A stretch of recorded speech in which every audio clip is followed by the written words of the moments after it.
Start करेंगे आज की क्लास और बनाएंगे कुछ मेंस लेवल के पजल्स। तो स्टार्ट करते हैं।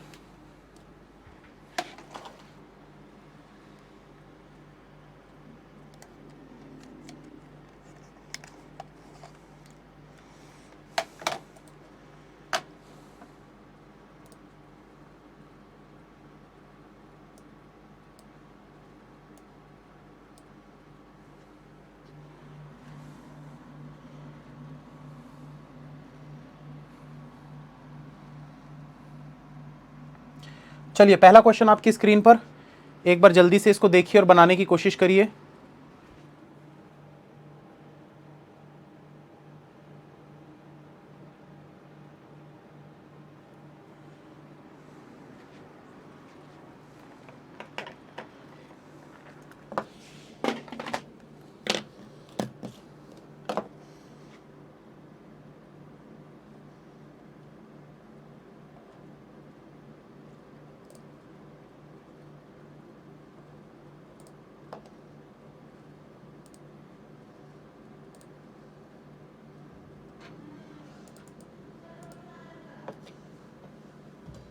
हो जाए तो डन लिखिएगा।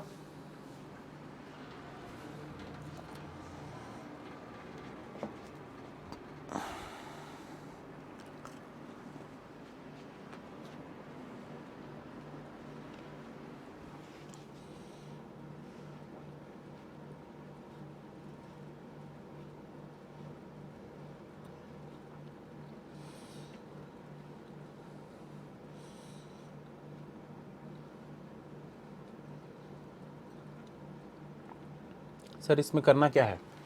करना क्या है, ऊपर लिखा हुआ है ना, उसको पढ़ो ना एक बार। A matrix is given below and you have to choose the correct option through which a meaningful word will be formed.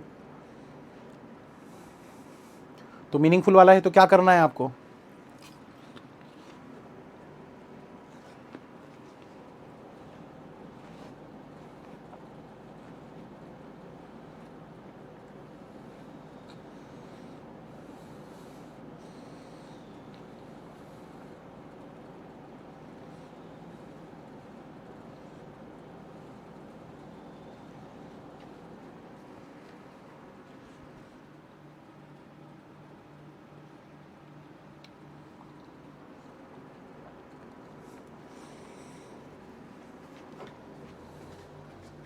देखिए, जिनको नहीं समझ में आया इधर ध्यान देना। करना क्या है इसमें? इसमें आप सबसे पहले तो ये समझो कि जैसे 59 लिखा हुआ है तो 59 का मतलब क्या है? पांचवें वाले में नाइन्थ वाला, तो पांचवें वाले में नाइन्थ वाला क्या है? M। ठीक है, तो इस तरीके से हमको बनाते जाना है। तो यहां पर मैं बना देता हूं। ठीक है, तो इस वाले में क्या बन रहा है? एक M आ रहा है। उसका 37 देखो तो 3 वाले में सेवेंथ वाला क्या है? ये देखो A दिख रहा है, 3 वाले में सेवेंथ, तो A। 06 को देखो तो 0 वाले में 6 यानी कि K। उसके बाद 07 को देखो तो 0 वाले में ये 7 क्या है? R। उसके सेकंड ऑप्शन को देखो 26, 2 वाले में 6 क्या है? L। 27 क्या है? 2 वाले में 7 वाला O। उसके बाद 17 देखो, 1 वाले में 7 क्या है? P। उसके बाद 58 को देखो तो 5 वाले में 8 क्या है? C। इसको देखो 06, तो 0 वाले में 6 क्या है? K। उसके बाद 47 को देखो तो 4 वाले में 7 वाला X। उसके बाद 59 को देखो तो 5 वाले में 9 वाला है M। 57 को देखो तो 5 वाले में 7 वाला है Z। 27 को देखो तो 2 वाले में 7 क्या है? ये देखो 2 वाले में 7 क्या है? O। 17 को देखो तो 1 वाले में 7 क्या है? P। 48 को देखो तो 4 वाले में 8th वाला क्या है? E। और 09 को देखो तो 0 वाले में 9th क्या था? N। तो इसमें मीनिंगफुल वर्ड कौन सा है? देखो, हलवा क्वेश्चन है भाई। ओपन मीनिंगफुल वर्ड था। ऑप्शन नंबर डी आपका राइट आंसर, 1 नंबर का सवाल था।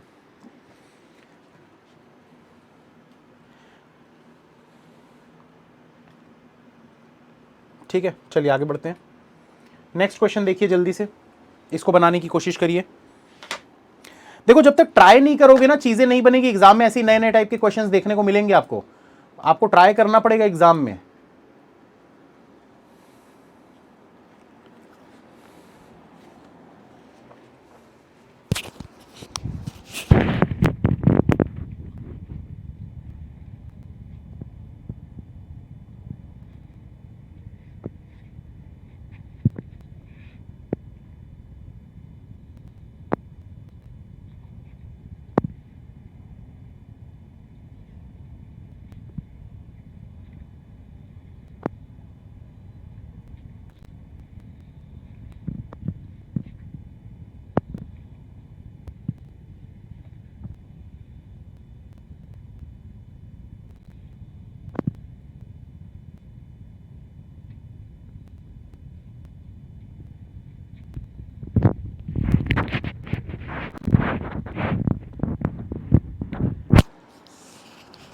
देखिए पिछले क्वेश्चन में ना एक दिक्कत कुछ लोगों को डाउट आ रहा है, उनका ये कहना है कि सर मार्क भी हो सकता है, मतलब इस वाले में मार्क भी हो सकता है, बट आपको ऐसा नहीं बोला है ना यूजिंग 4 लेटर्स।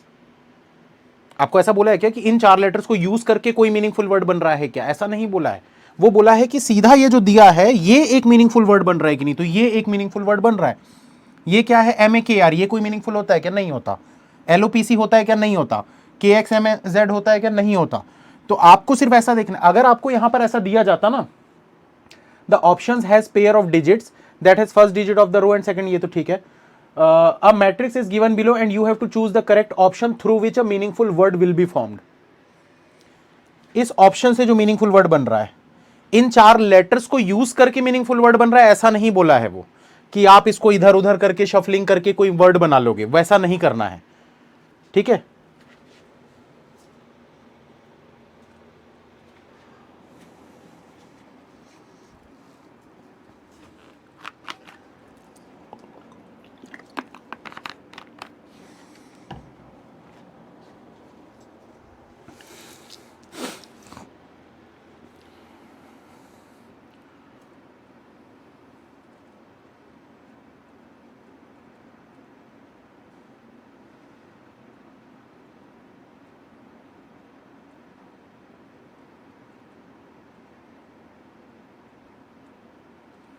चलिए ए ऑप्शन कुछ लोग दे रहे हैं। देखिए इसमें क्या बोला है, कंक्लूजन दिया हुआ है, no date is time, some time being input is a possibility, statements दिए हुए हैं। अब यहां पर स्टेटमेंट्स एट द रेट का मतलब क्या? Only a few visa is time, some time is input, no visa is date. Hash दिया है, only a few date is input, no date is space, some space is time. तो करना क्या है यहां पर, ऑप्शन जो है 1 2 3 4 बता रहा है, तो आपको इनको सॉल्व करना है। बस वो 1 2 3 4 के बदले क्या कर दिया है, सिंबल्स दे दिया है। सिंपली कुछ भी चेंज नहीं किया है, स्टूडेंट्स को गुमराह करने के लिए उसने क्या किया है, जो हम ऐसे टाइप के क्वेश्चन बनाते हैं उसमें क्या होता है, ऐसे 1 2 ऐसे होता है ना, और ऑप्शंस किस टाइप से आते हैं, ओनली 1, ओनली 2 या 1 एंड 2 बोथ। तो बस उसी के बदले इसने क्या कर दिया, सिंबल्स रख दिया है। तो कुछ भी चेंज नहीं है, सब कुछ आपको वैसा का वैसे ही करना है जैसा हम करते आ रहे हैं। तो बनाते जाइए भाई, पहले इसको बना लेते हैं, only a few visa is time, only a few visa is time, some time is input, थोड़ा सा टाइम जो है वो इनपुट है, नो वीजा इज डेट, कोई भी वीजा जो है ये डेट नहीं है। ठीक है, अब बोल रहे हैं नो डेट इज टाइम, कोई भी डेट टाइम नहीं है, गलत हो गया। गलत हो गया मतलब ये वाला तो गया हमारा, ऑप्शन नंबर ए गया। ऑप्शन नंबर बी को बनाते हैं, अब बी मतलब हैश वाले को बनाते हैं। Only a few date is input, only a few date is input. फिर बोल रहा है नो डेट इज स्पेस, कोई भी डेट जो है ये स्पेस नहीं है। सम स्पेस इज टाइम, थोड़ा सा स्पेस जो है ये टाइम है। अब फिर से देखो क्या बोल रहा है, नो डेट इज टाइम, कोई भी डेट जो है वो टाइम नहीं होगा, गलत बोल रहा है, क्योंकि डेट कहां नहीं जा सकता, यहां नहीं जा सकता, टाइम में तो जा सकता था, तो गलत हो गया, मतलब ये भी आपका ऑप्शन गलत है। तीसरे वाले को बनाते हैं अब। तीसरे में बोल रहा है only a few input is date, only a few input, सिर्फ थोड़ा सा इनपुट जो है वो डेट है। नो डेट इज ट्रू, कोई भी डेट जो है ये ट्रू नहीं है। अब बोल रहा है ऑल टाइम इज ट्रू, पूरा का पूरा टाइम जो है वो ट्रू है, तो यहां पर टाइम बना देते हैं, ये पूरा पूरा टाइम जो है वो ट्रू है। ठीक है, अब इसको ट्रू लिख देता हूं यहां। अब ध्यान से देखिए क्या बोल रहा है, नो डेट इज टाइम, कोई भी डेट टाइम नहीं है। भाई ये डेट इसके अंदर नहीं जा सकता, मतलब टाइम के अंदर भी नहीं जा सकता, सही हो गया। Some time being input is a possibility, some time, थोड़ा सा टाइम जो है वो इनपुट के अंदर जा सकता है क्या? हां जा सकता है। कैसे भाई, मना क्या किया, इसको यहां आने के लिए मना किया है, इधर जाने के लिए मना तो नहीं किया ना, तो यहां जा सकता है, जा सकता है मतलब ट्रू, तो दोनों ट्रू हो रहे हैं, मतलब कि डॉलर, डॉलर वाला क्या है, ओनली डॉलर। अब एक आध ऑप्शन देखो, डॉलर के साथ और कुछ था क्या? नहीं है, डॉलर के साथ और कोई ऑप्शन में है ही नहीं, मतलब हमारा आंसर यही बनेगा, ओनली डॉलर। तो आखिरी वाले को आपको चेक करने की जरूरत ही नहीं है। सभी का आया सेम, आगे बढ़े, ऑप्शन नंबर ए। चलिए ये तो पजल लग रहा है मुझे, तो इसका टाइमर मैं स्टार्ट कर देता हूं, आप लोग बनाने की कोशिश करिए इसको एक बार।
साहिल जी वेट करिए, बताता हूँ।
जिन स्टूडेंट्स का प्री नहीं हुआ है और उनको ये डाउट आ रहा है,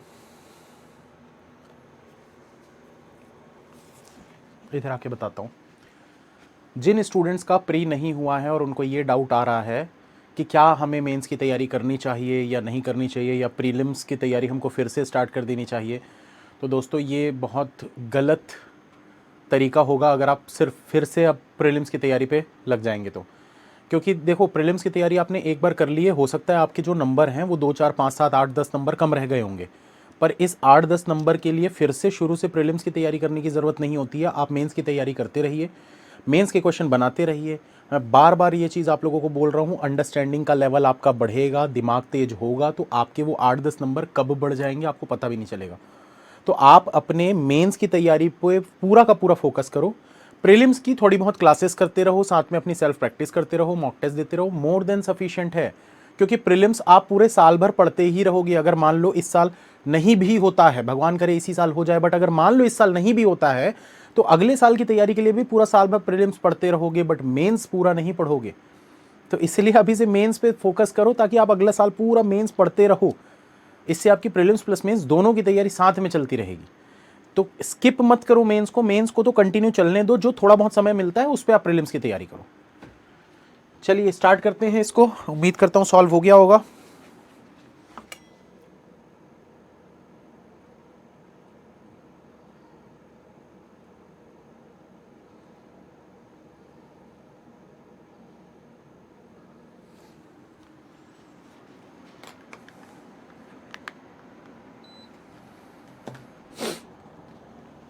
देखिए क्या बोला है यहां पर, from 1 to 7th January 10 teachers taking the exam any 2 days without gap does not have same number of exams.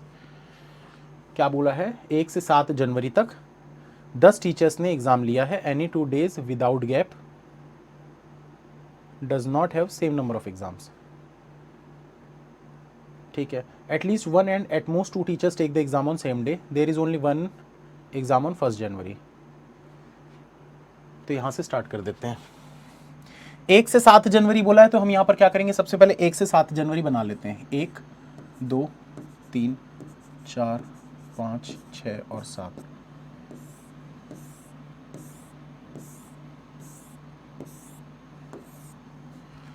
अब देखिए क्या बोला है यहां पर,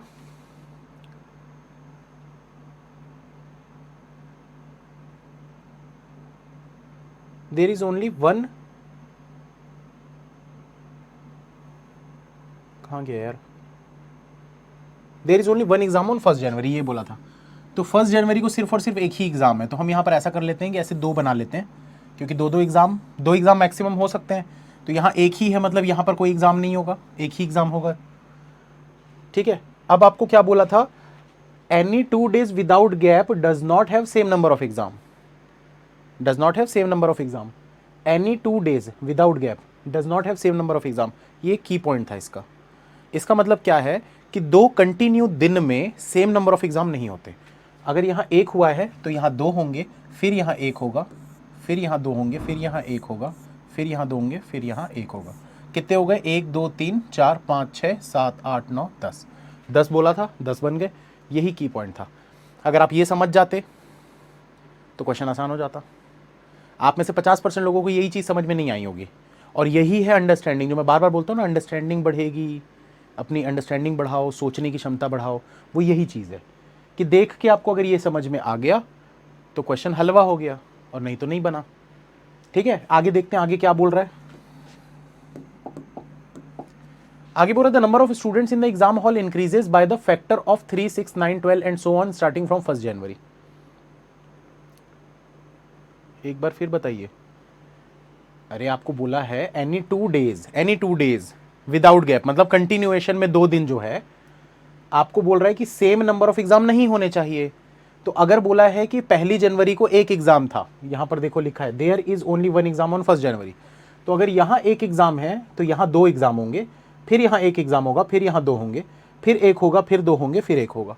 तो अब आप काउंट करके देखोगे तो ये वाले पूरे 7 हो गए, और इधर 8 9 और 10, 10 ही एग्जाम होने वाले थे, हो गए 10। फिर क्या बोल रहा है आगे देखो, when there are 2 exams on the same day, when there are 2 exams on the same day, the number of students in exam hall of particular teacher will be according to alphabetical order. If M and N taking the exam on same day, then the students in their respective exam hall would be 3 and 6 respectively. ठीक है, तो ये जो चीज़ है इसको एक बार और पढ़ना पड़ेगा हमको, लेकिन पहले हम कंडीशंस को नोट कर लेते हैं। ठीक है, तो बोल रहा है number of students in exam hall of Pinky is more than that of Hitesh. Pinky के एग्जाम हॉल में ज्यादा स्टूडेंट्स हैं किससे, हितेश से, but less than that of Firoz, लेकिन फिरोज से कम होने चाहिए। उसके बाद बोल रहा है Jay and Raj are taking the exam on same day and total number of students in their exam hall is 33। Jay और राज ये दोनों के दोनों सेम एक ही दिन एग्जाम देते हैं, और दोनों का जो सम आएगा वो 33 आएगा। फिर बोल रहा है दमन is taking the exam just after the day on which जय इज टेकिंग द एग्जाम। तो जय के जस्ट बाद वाले दिन में दमन आएगा, और दमन अकेला होगा, क्योंकि यहां 2 हैं तो यहां पर एक ही होगा। फिर बोल रहा है the difference of student between the exam hall of Chandu and Aman is 9। Chandu और अमन कि एग्जाम हॉल में जो भी नंबर ऑफ स्टूडेंट्स हैं उनका जब आप डिफरेंस निकालोगे तो वो 9 आना चाहिए। The number of student in the exam hall of Firoz is maximum. Firoz का एग्जाम हॉल में जो भी होंगे वो मैक्सिमम बच्चे होंगे, सबसे ज्यादा। Chandu is taking the exam in 1 जनवरी। चंदू जो है ये 1 जनवरी को एग्जाम देता है, तो यहां पर लिख लेते हैं Chandu. Total number of student in exam hall of Gaurav and Leena is same. तो गौरव और लीना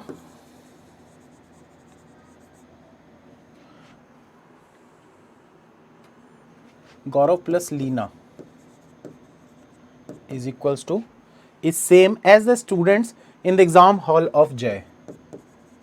तो जय के एग्जाम हॉल में जितने हैं उतने गौरव और लीना के एग्जाम हॉल में होने चाहिए। ठीक है, अब बचा क्या यहां पर, हमारी ये वाली लाइन बची थी, एक बार इसको फिर से पढ़ लेते हैं। When there are 2 exams on the same day, जब जब 2 एग्जाम होंगे सेम डे में, the number of student in exam hall of particular teacher will be according to alphabetical order. If M and N taking the exams on same day, then the student in their respective exam hall would be 3 and 6 respectively.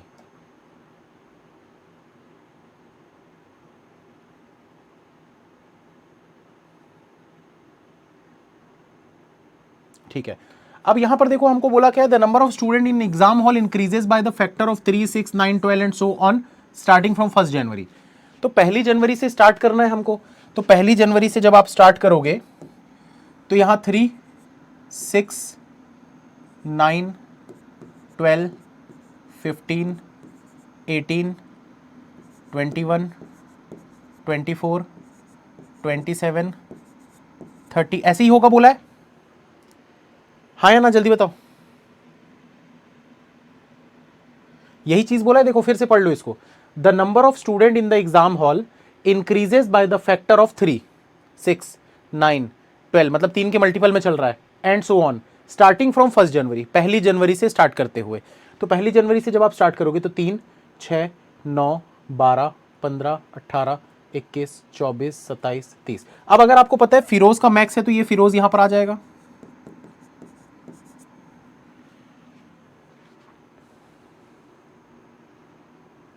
अब देखो जय और राज का अगर 33 सम होना चाहिए तो जय और राज कहां पर आ सकते हैं, ये हो रहा है 33, जय और राज यहां पर आ जाएंगे।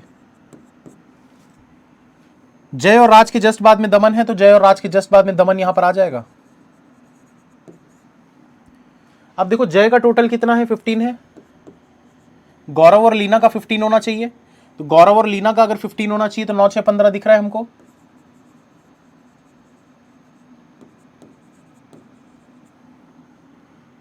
बचा क्या है, देखो फिरोज से कम पिंकी, तो फिरोज से कम पिंकी यहां पर कहीं पर आ सकती है, और हितेश। चंदू और अमन का देख लो भाई, चंदू का 3 है और अमन, तो अमन का कितना होना चाहिए, 12 होना चाहिए, तब जाके दोनों का डिफरेंस 9 आएगा, तो अमन का हो गया 12। अब देखो फिरोज से कम पिंकी, तो फिरोज से कम पिंकी, और पिंकी से कम हितेश, तो पिंकी से कम ये हितेश। एक बार ना ये वाली चीज को आप चेक कर लो, अल्फाबेटिकल ऑर्डर वाला, बस क्या वो सही है एक बार चेक करके बताओ जल्दी से, तो देखते हैं आप लोगों को समझ में आया कि नहीं।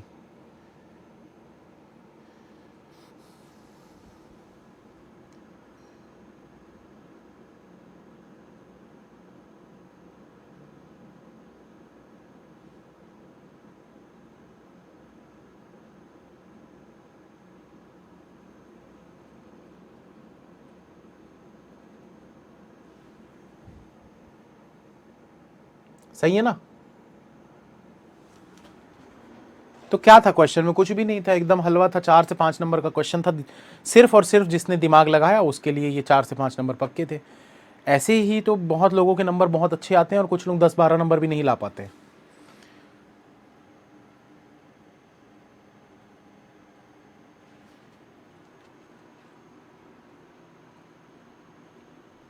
कोई डाउट?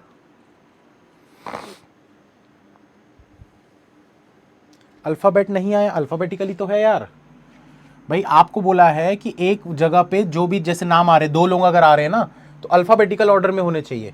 तो ABCDEFGHIJKL, यहां पर देख लो ABCDEFGHIJKLMNOPQR, यहां पर भी देख लो ABCDEFGHIJKLMNOP। अल्फाबेटिकल ऑर्डर के हिसाब से H पहले आता है फिर P आता है, यहां J पहले आता है फिर R आता है, यहां G पहले आता है फिर L आता है, तो सही तो है। वही तो आपको बोला है वहां पर कि M और N है तो M पहले आएगा फिर N आएगा। चलो आंसर चेक करेंगे। चंदू, गौरव, लीना, अमन, चंदू, गौरव, लीना, अमन, जय, राज, दमन, जय, राज, दमन, हितेश, पिंकी, फिरोज, हितेश, पिंकी, फिरोज, ठीक है बिल्कुल सही है।